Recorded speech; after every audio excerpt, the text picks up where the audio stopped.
हाँ, तो कल हम लोग क्या कर रहे थे? अभिलेख, अशोक के अभिलेख।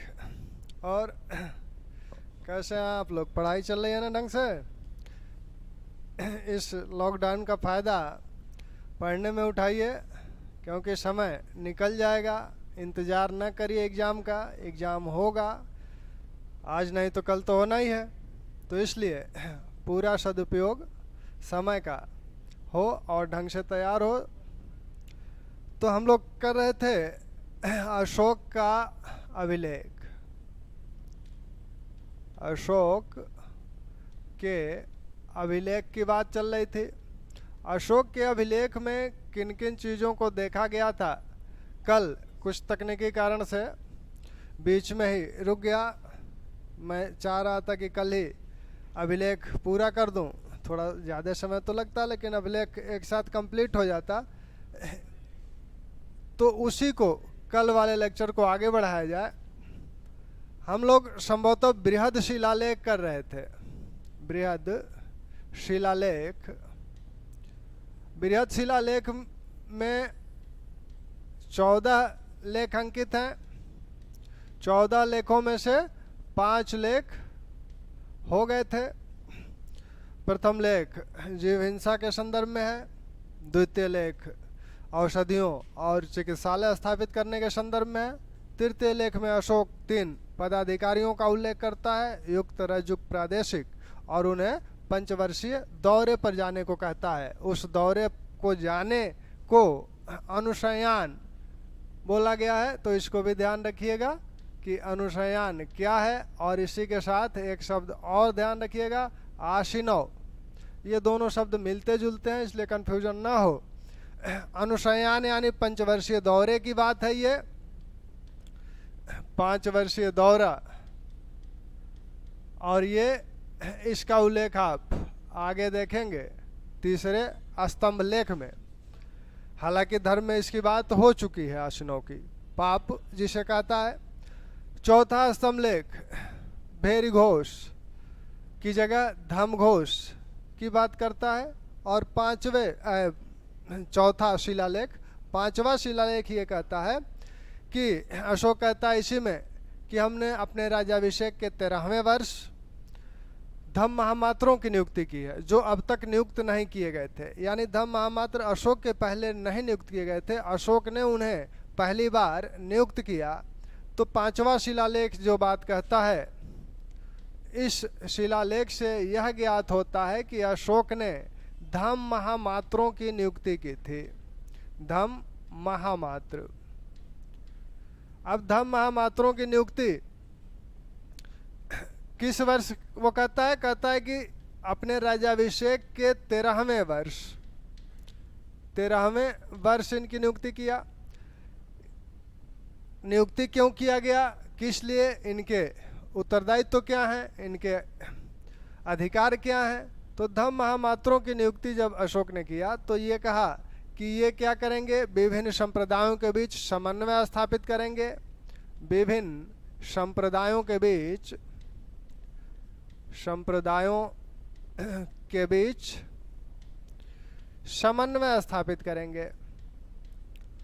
समन्वय 7वें स्तंभ लेख में भी इनकी चर्चा करता है कि हमने महामात्रों की नियुक्ति की है, जो विभिन्न संप्रदायों के बीच, वो आजीवक हो, ब्राह्मण हो, श्रमण हो, उनके बीच समन्वय स्थापित करेंगे। तो पहला इनका कार्य है समन्वय स्थापित करना।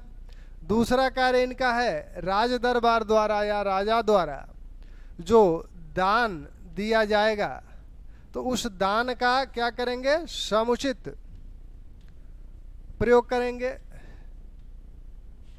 यानी सही तरीके से उस दान से क्या करना है वो समुचित उसका प्रयोग करेंगे। कुछ न्यायिक अधिकार भी इन धम महामात्रों को दिया गया था। अशोक कहता है कि ये धम महामात्र न्यायाधीशों के दिए गए फैसलों का निरीक्षण करेंगे, और अगर कोई अपराधी वृद्ध है तो उसे ये मुक्त कर सकते हैं, या अपराध जो दंड है, अपराध के फलस्वरूप जो दंड दिया गया है, उस दंड को कम कर सकते हैं। तो कुछ न्यायिक कार्य या अधिकार भी इन्हें दिए गए हैं। तो धम्म महामात्र की ये भूमिका या रोल है, सबसे महत्वपूर्ण कार्य इनका यह है। अब छठवां शिलालेख, छठवें शिलालेख में क्या कहा गया? छठवां शिलालेख, यह शिलालेख, इसमें अशोक कहता है कि सर्वलोकहित मेरा उद्देश्य है और सर्वलोकहित से बढ़कर कुछ भी नहीं है। यानी सर्वलोकहित, सर्वलोकहित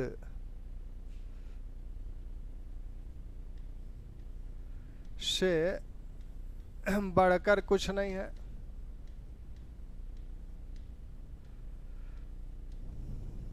वह कहता है कि मैं सर्वलोकहित क्यों करता हूं? क्योंकि इससे मैं प्रजा के ऋण से उऋण होना चाहता हूं। यह करके प्रजा के ऋण से क्या होना चाहता हूं? उऋण होना चाहता हूं। यानी उसके अनुसार प्रजा का हम पर ऋण है और इस कार्य को, उनके हित संबंधी कार्यों को करके ही हम उस ऋण से मुक्ति पा सकते हैं, उऋण हो सकते हैं या उनका ऋण चुका सकते हैं। तो सर्वलोक हित मेरा कर्तव्य है, मेरा उद्देश्य है, सर्वलोक हित से बढ़कर कुछ भी नहीं है। और ये क्यों करता हूँ?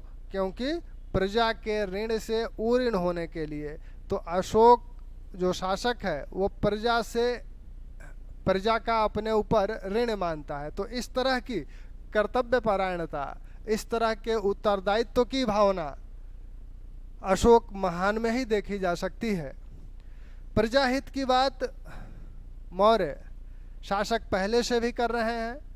चंद्रगुप्त के समय भी कौटिल्य ने भी इसका उल्लेख किया है कि प्रजा हित हितम राज्ञः, प्रजा के हित में ही राजा का हित है। उसी बात को ये आगे बढ़ाते हैं, एक कदम और आगे चढ़ते हैं और प्रजा का ऋण स्वीकार करते हैं। इसी छठवें शिलालेख में यह भी बताया गया कि जो ये लेख हैं, ये लेख क्यों लिखवाए गए हैं? इन लेखों के लिखवाने का कारण क्या है? और ये लेख जो पाषाण पे लिखवाए गए हैं, तो पाषाण पर खुदवाने का कारण क्या है? लेखों का खुदवाने का कारण, वो कहते हैं कि पाषाण इसलिए खुदवाए गए क्योंकि ये इससे चिर अस्थाई रह सकें। चिर अस्थाई रहेंगे पाषाण पर खोदने से। तो पाषाण पर जब ये खुदे रहेंगे तो जल्दी खराब नहीं होंगे, जल्दी टूटे फूटेंगे नहीं और ज्यादा दिनों तक जनता के बीच ये रहेंगे। फिर कहता है कि ये लेख जो लिखवाए गए हैं, ये क्यों लिखवाए गए हैं? पाषाण पे तो लिखवाए गए हैं इसलिए क्योंकि वो चिरस्थायी रह सकें। लेकिन क्यों लिखवाए गए हैं? इसलिए लिखवाए गए हैं कि मेरे पुत्र पौत्रादि इनका अध्ययन करें, इनका अध्ययन व अनुसरण करें, अनुसरण करें जिससे इहलोक और परलोक में सुख प्राप्त कर सकें, जिससे इहलोक और परलोक में सुख प्राप्त कर सकें और जनता को भी इहलोक तथा परलोक में सुख प्रदान कर सकें। छठवें शिलालेख की ये दो बातें बहुत ही महत्वपूर्ण है। फिर सातवें शिलालेख, तो सातवें शिलालेख में अशोक सातवें और 12वें को एक साथ करते हैं क्योंकि इन दोनों में कुछ बातें, इन दोनों की बातें समान है। 7वां और 12वां दोनों शिलालेख अशोक की धर्म सहिष्णुता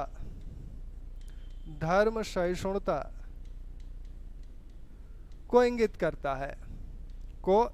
करता है। हालांकि एक लेख और है जो इसकी धर्म सहिष्णुता को इंगित करता है, वो लेख आपका 6वां स्तंभ लेख है। अब 7वें लेख में वो क्या कहता है? 7वें लेख में कहता है अशोक कि सभी संप्रदाय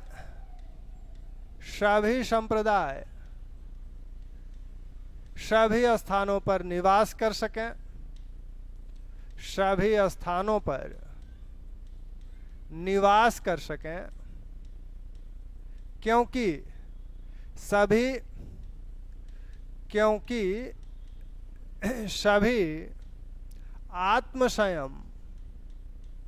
आत्मसंयम और हृदय की पवित्रता चाहते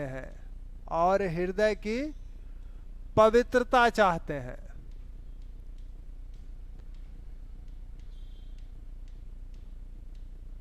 ठीक, और हृदय की पवित्रता चाहते हैं। क्योंकि कोई भी धर्म या संप्रदाय, किसी भी धर्म या संप्रदाय का मुख्य उद्देश्य क्या है? व्यक्ति को अनुशासित करना, उसे संयमशील बनाना और उसके मन को शुद्ध करना, हृदय को पवित्र बनाना। तो ये सभी धर्मों की कॉमन चीजें हैं। तो इस रूप में धर्मों में कोई विरोधाभास नहीं है। तो ऐसे में वो सभी एक स्थान पर रह सकते हैं। तो यहाँ वो सभी संप्रदायों की बात करके धार्मिक सहिष्णुता का अच्छा उदाहरण प्रस्तुत करता है। वैसे ही 12वां शिलालेख क्या कहता है? 12वां शिलालेख ये कहता है कि अशोक इसमें कहता है कि किसी भी संप्रदाय को किसी दूसरे संप्रदाय की अकारण निंदा नहीं करनी चाहिए। किसी संप्रदाय द्वारा किसी दूसरे संप्रदाय की अकारण निंदा नहीं करना चाहिए। उन्हें एक दूसरे की प्रशंसा करना चाहिए। इससे क्या होगा कि वह उस संप्रदाय पर उपकार करेगा। इसके विपरीत करते हुए वह उस संप्रदाय पर अपकार करेगा और अपने धर्म को छीण करेगा। यानी किसी की अगर कोई संप्रदाय किसी दूसरे संप्रदाय की निंदा करता है, उसकी आलोचना करता है, तो वह उस संप्रदाय का अपकार तो करता ही करता है, अपने संप्रदाय को भी छीण करता है। इसलिए अशोक कहता है कि इसलिए सभी संप्रदायों को एक दूसरे की बातें सुननी चाहिए।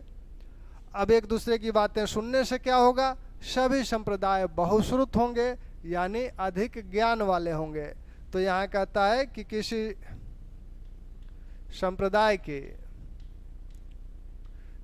संप्रदाय की अकारण निंदा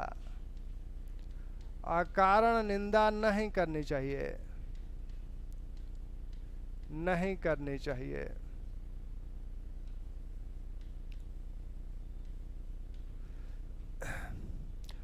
किसी संप्रदाय की अकारण निंदा नहीं करनी चाहिए।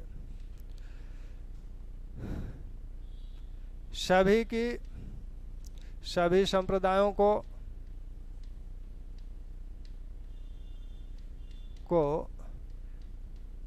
एक दूसरे की प्रशंसा करनी चाहिए।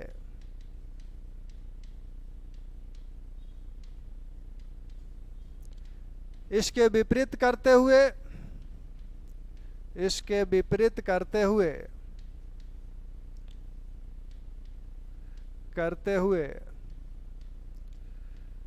जिस संप्रदाय की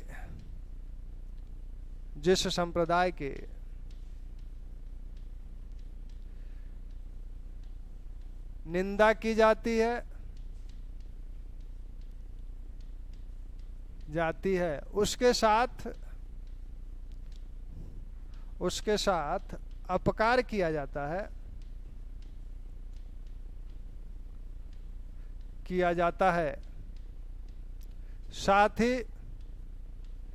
साथ ही अपने संप्रदाय को भी वह क्षीण करता है।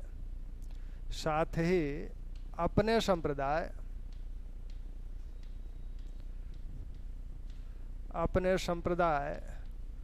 को भी वह क्षीण करता है,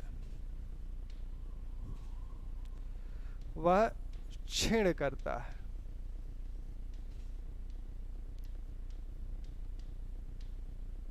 अतः सभी संप्रदायों को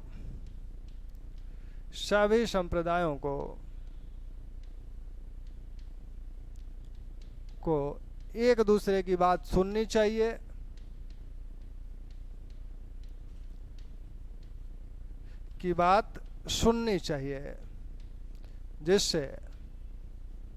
जिससे सभी संप्रदाय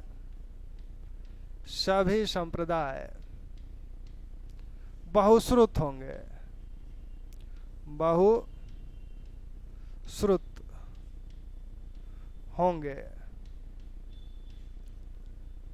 जिससे सभी संप्रदाय बहुश्रुत होंगे।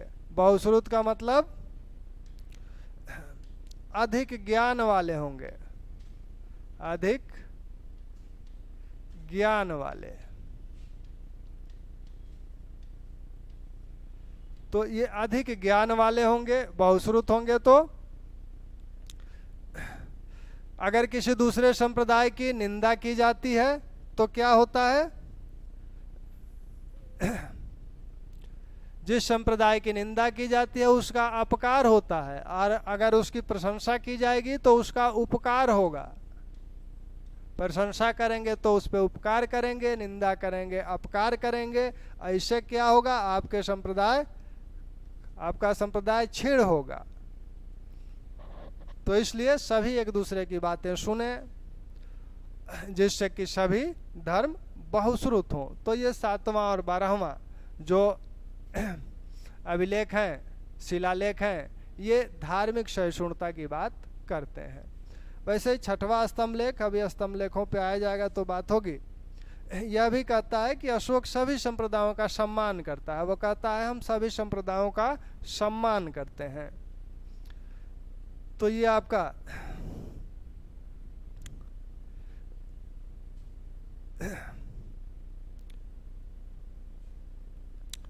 अब 8वां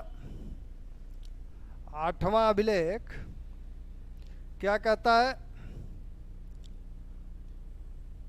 8वां शिलालेख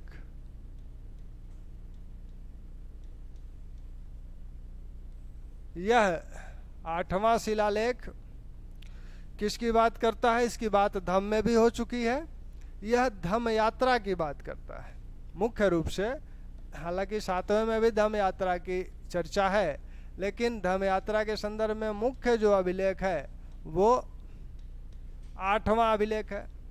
इसमें अशोक कहता है कि हमने बिहार यात्राओं को त्याग दिया है, और बिहार यात्राओं में जो समाज होते थे उन समाजों में से वैसे समाजों को त्याग दिया है जिनमें हिंसा होती है। तो बिहार यात्राएं क्या है? राजा लोग अपना निकलते थे घूमने, शिकार करने, तो वही बिहार यात्राएं हैं। और उस दौरान वो शिकार के पश्चात नृत्य और मांस मदिरा आदि का सेवन भी होता था। तो वहाँ जब मांस का सेवन होता था तो पशु हत्याएं भी होती थी। तो वैसे समाजों से वो दूर जाता है और बिहार यात्राओं की जगह धम्म यात्राओं को शुरू करता है।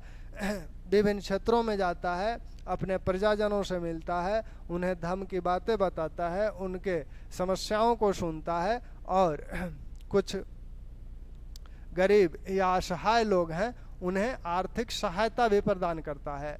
तो यह धम्म यात्राएं शुरू किया। धम्म यात्राएं कितने किया था? 10वें वर्ष, इसको आप धम्म में देख चुके हैं। 10वें वर्ष एक बार रिवाइज कर लीजिए। 10वें वर्ष बोध गया की यात्रा करता है, और 20वें वर्ष लुम्बिनी की यात्रा करता है। 20वें वर्ष लुम्बिनी की यात्रा करता है।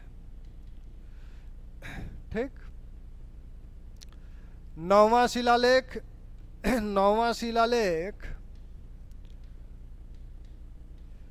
कहता है कि अशोक इसमें धम्म मंगल की बात करता है, धम्म मंगल की बात करता है।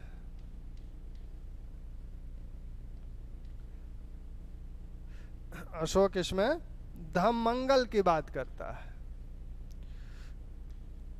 इस शिलालेख में धम्म मंगल की बात करता है और कहता है कि विभिन्न प्रकार के जो मंगल कार्य किए जाते हैं महिलाओं आदि द्वारा, वो अल्प फल वाले हैं। यानी विभिन्न जो मंगल कार्य, जैसे बच्चे का जन्म, मुंडन, तिलकोत्सव, विवाह, ये सब जो मंगल कार्य हैं ये अल्प फल वाले हैं।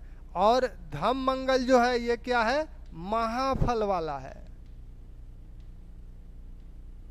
अब ये धम्म मंगल होता कैसे है, इसकी भी बात धम्म में, अशोक के धम्म में हो गई है। धम्म मंगल कब होगा? जब आप वृद्धों की सेवा करें, माता पिता की सेवा करें, गुरुजनों का सम्मान करें, मित्रों, परिचितों, ब्राह्मणों, श्रमणों के साथ अच्छा व्यवहार करें, दासों, सेवकों के साथ अच्छा बर्ताव करें, वही धम्म मंगल है। 10वें शिलालेख में वो क्या कहता है? 10वें शिलालेख में कहता है कि जो भौतिक यश और कीर्ति है वह, उसकी वो बहुत महत्व नहीं देता है, वह धम्म को महत्व देता है। तो यहाँ जो भौतिक यश कीर्ति है, भौतिक यश और कीर्ति को बहुत महत्वपूर्ण नहीं मानता है, को बहुत महत्वपूर्ण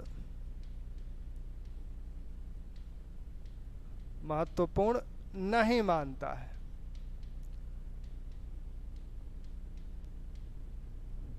वह धम्म को महत्वपूर्ण मानता है, धम्म को महत्वपूर्ण मानता है।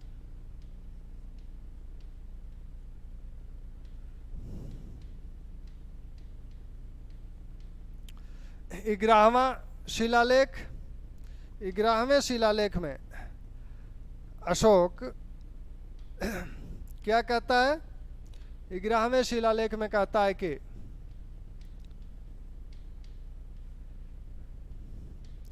धम्म दान की बात करता है।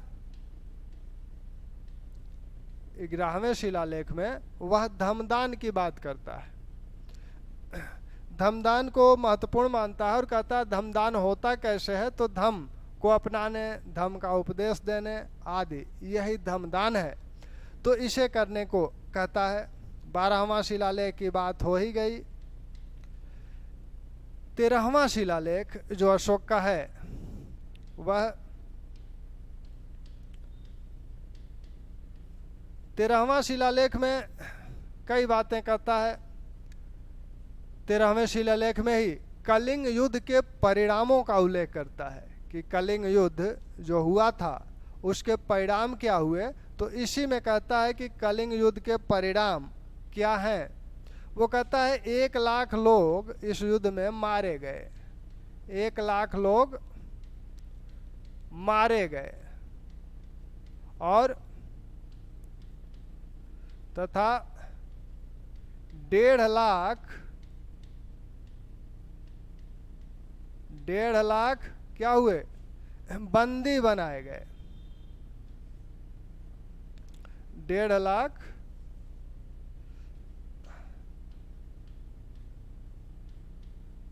बंदी बनाए गए। 1 लाख लोग मारे गए, 1.5 लाख बंदी बनाए गए। जो युद्ध में भाग नहीं लिए थे, जैसे वृद्ध, ब्राह्मण, श्रमण, युद्ध में भाग नहीं लिए थे, फिर भी अपने परिजनों के मारे जाने से बहुत दुखी हुए। तो यह बात वो अपने 13वें शिलालेख में बताता है।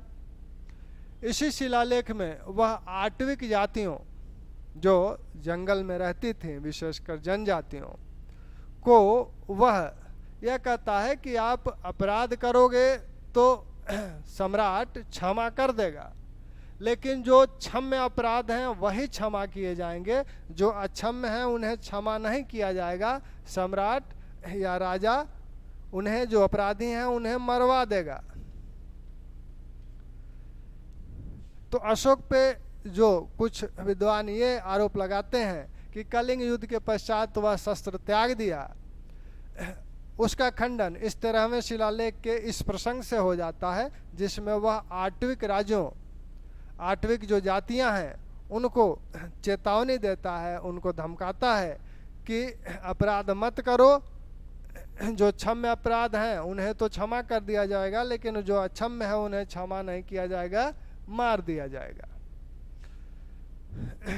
तो ये आपका अशोक के शिलालेख हैं, बृहद शिलालेखों की ये बातें हो रही थी। अब अशोक के एक शिलालेख में अभी एक और बचा है, वो है आपका 14वां शिलालेख।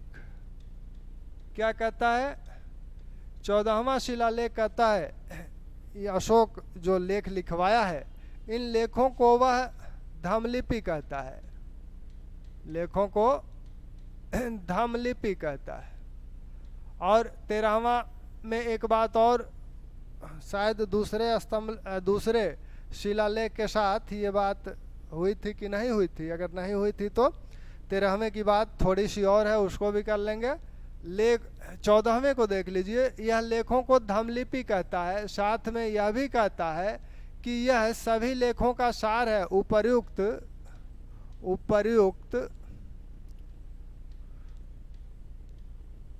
लेखों का सार रूप है। ये 14वां शिलालेख, अगर कहा जाए कि कौन सा शिलालेख सभी शिलालेखों का सार रूप है, तो 14वां शिलालेख सभी शिलालेखों का सार रूप है। साथ में अशोक कहता है कि लिपिकार से कुछ त्रुटि हो सकती है, कुछ त्रुटि हो सकती है, हो सकता है खोदते समय कुछ त्रुटि हो गई हो, तो यह बात भी वो स्वीकार करता है। तो 14वें शिलालेख सभी उपर्युक्त सभी शिलालेखों का सार है। इसमें अशोक कहता है कि ये लेख, इनको धमलिपि कहता है, और यह भी बताता है कि लिपिकारों से कुछ त्रुटि हो सकती है, हो गई हो। 13वें शिलालेख की बात थी। कुछ दूसरे शिलालेख को ध्यान दीजिए, दूसरे शिलालेख को याद कीजिए। दूसरे शिलालेख में ये बात कही गई थी कि औषधि और अस्पताल की व्यवस्था संबंधी अशोक ने कहाँ कहाँ किया है। तो उस शिलालेख में वह यवन राजा अंतियोक की बात करता था और उसके पड़ोसी राज्यों का, पड़ोसी राजाओं का, लेकिन उन पड़ोसियों का वो नाम दूसरे में नहीं लेता है। तीसरे शिलालेख में एक बात जो धम्म में आपने देखी थी, वो बात ये थी कि इसी शिलालेख में वह धम्म विजय की बात भी करता था। इसी शिलालेख में अशोक ने धम्म विजय की भी बात की हुई है। अब वो कहता है कि ये धम्म विजय कहाँ हुआ, कहाँ कहाँ हमने धम्म विजय की। तो धम्म विजय कहाँ कहाँ की यह बताता है कि हमने अपने राज्य में तो धम्म विजय की ही, अपने राज्य से बाहर 600 योजन मील तक भी हमने धम्म विजय की है, और वो यवन राज्यों तक हमने धम्म विजय की है। वो यवन राज्य कौन कौन से हैं, यवन राजाओं का नाम बताता है इसी 13वें शिलालेख में। धम्म विजय के संदर्भ में वह कहता है कि अंतियोक, अंतिकिन,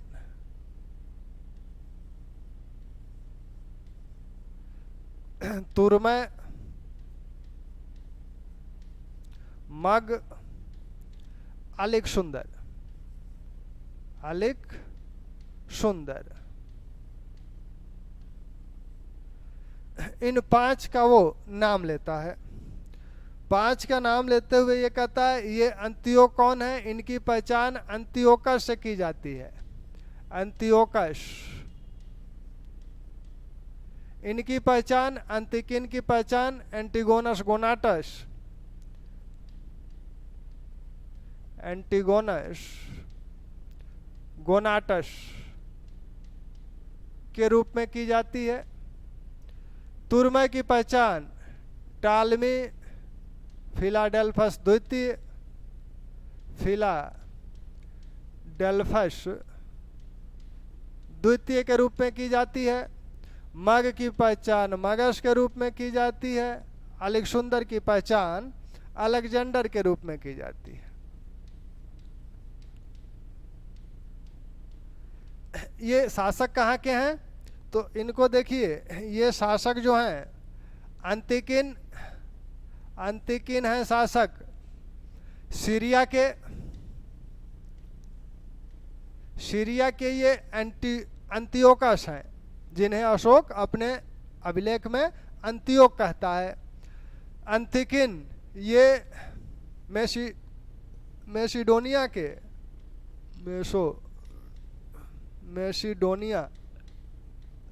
के एंटिगोनस गोनाटस हैं।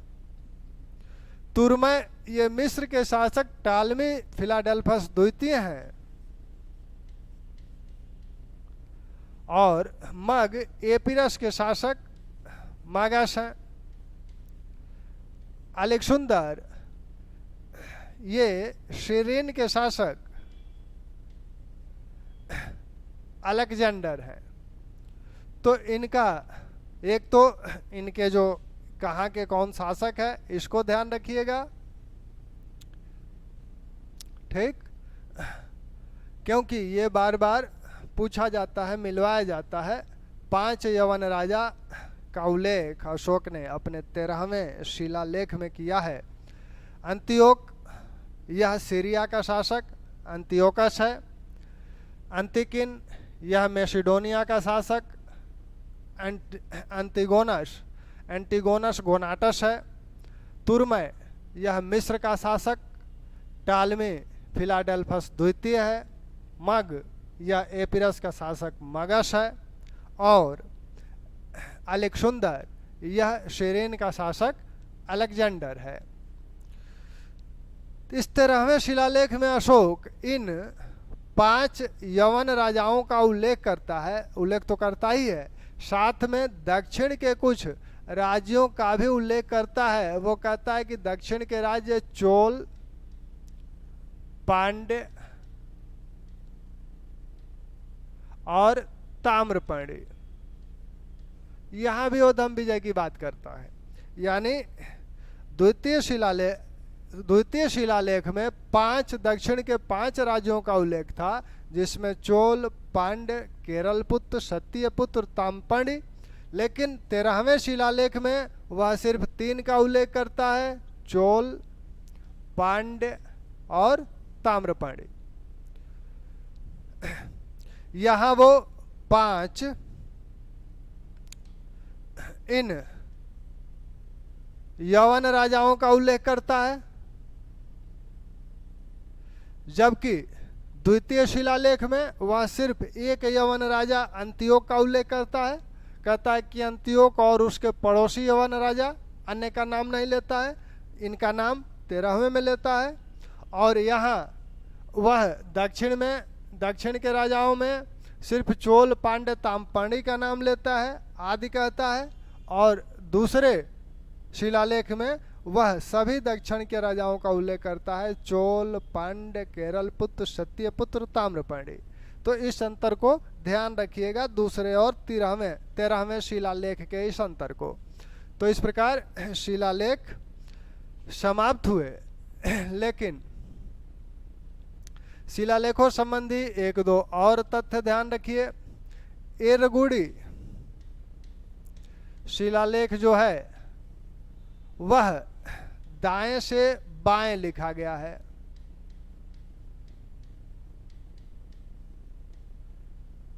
ठीक, दाएं से बाएं लिखा गया है। और इसी शिलालेख में कुछ अधिकारियों का उल्लेख हुआ है। इस शिलालेख में कुछ अधिकारियों का उल्लेख हुआ है, जिसमें आपका कर्णिक, यह क्या था, यह आपका कर्णिक लिपिकार था, क्लर्क। तो यह लिपिकार, ऐसे ही वह गज्यारोहियों की बात करता है, इसी में उल्लेख गज्यारोहियों का उल्लेख करता है। इसी में वह अंतेवासियों का भी उल्लेख करता है। अन्य अधिकारियों में रज्जुक का भी उल्लेख करता है। तो ये एरगुड़ी अभिलेख ये आपका आंध्र प्रदेश से प्राप्त हुआ अभिलेख है। यहाँ से बृहद शिलालेख तो मिला ही है, साथ में यहाँ से लघु शिलालेख भी मिला है। जो प्रथम शिलालेख है उसे गिरिनार संस्करण कहा जाता है, और जो 13वां लेख है उसे शाहबाजगढ़ी संस्करण कहा जाता है। तो अगर कभी पूछा जाए तो प्रथम शिलालेख क्या है? यह गिरिनार संस्करण है, और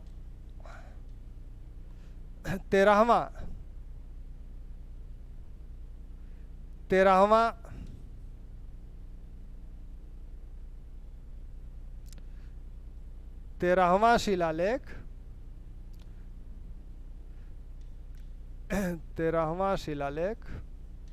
यह शाहबाजगढ़ी संस्करण है। इसे शाहबाजगढ़ी संस्करण बोला जाता है, शाहबाजगढ़ी संस्करण। ठीक, तो ये आपके शिलालेखों संबंधी कुछ बातें थी महत्वपूर्ण। अब लघु शिलालेख, बृहद शिलालेख के बाद अशोक ने लघु शिलालेखों, अशोक के लघु शिलालेख भी मिलते हैं। तो अशोक के जो लघु शिलालेख हैं उनको देखा जाए तो लघु शिलालेख अनेक हैं, और इन पर जो लेख हैं वो एक ही प्रकार के लेख सभी पर नहीं है, न ही लेखों की संख्या निश्चित है। लघु शिलालेखों में जो आपके उत्तर प्रदेश से लघु शिलालेख प्राप्त हुआ है वो आपका अहरौरा, कहाँ जा रहे, उत्तर प्रदेश से जो शिलालेख प्राप्त हुआ है आपका वो अहरौरा है, और बिहार से सासाराम लघु शिलालेख। तो यहाँ से उत्तर प्रदेश से अहरौरा, बिहार से सासाराम, उत्तर प्रदेश से मध्य प्रदेश से कई शिलालेख मिलते हैं। मध्य प्रदेश से जो शिलालेख मिले हैं उन्हें देखिएगा। मध्य प्रदेश से रूपनाथ, सारो मारो,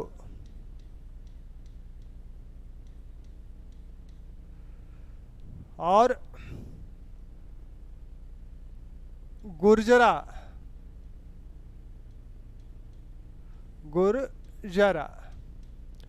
और आपका यहीं से बुधनी अभिलेख मिलता है।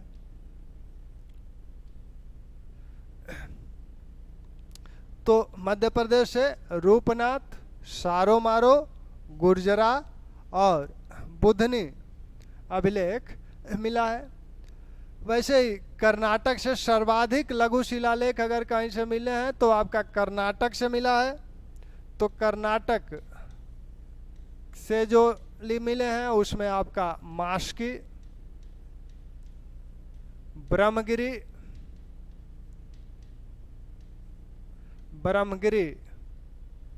मास्की, ब्रह्मगिरी, गोबीमठ,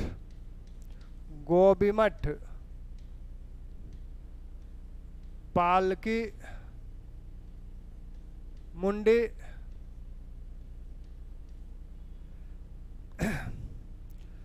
जटिंग रामेश्वर। तो मास्की, ब्रह्मगिरी, गोभी मठ, पालकी मुंडी, जटिंग रामेश्वर, सिद्धपुर, नेतूर, उड़ेगोलम। तो ये आपके कर्नाटक से महत्वपूर्ण लेख हैं। एक लेख इसमें एक और है महत्वपूर्ण, सन्नाति।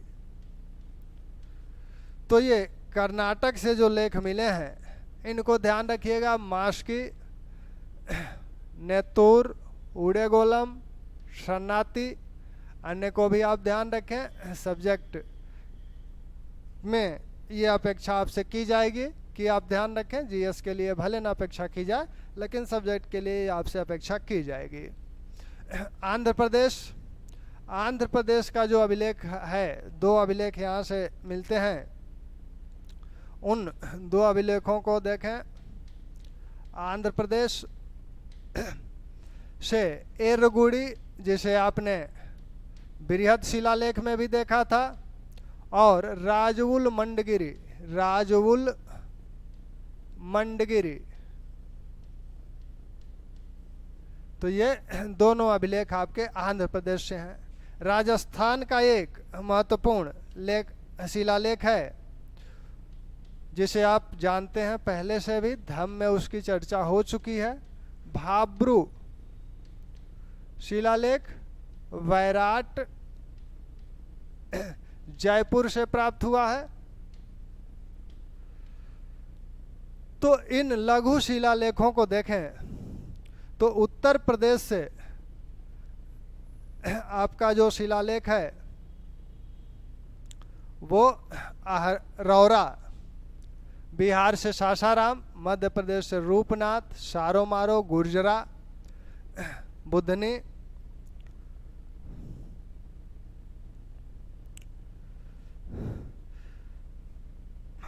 कर्नाटक से मास्की, ब्रह्मगिरी, गोभी मठ, पालकी मुंडी, और सिद्धपुर, जटिंग रामेश्वर, सिद्धपुर, जटिंग रामेश्वर।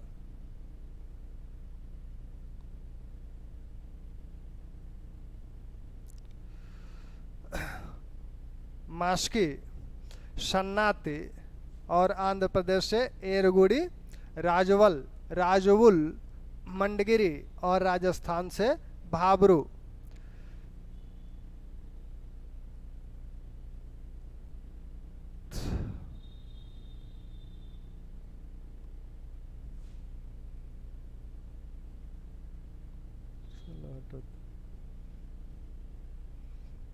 क्यों ऊपर नीचे जा रहा है? चलो, राजवुल मंडगिरी। तो यहाँ हम लोगों ने जो अभिलेख देखे, शिलालेख, लघु शिलालेख, वो सर्वाधिक कर्नाटक से मिले हैं।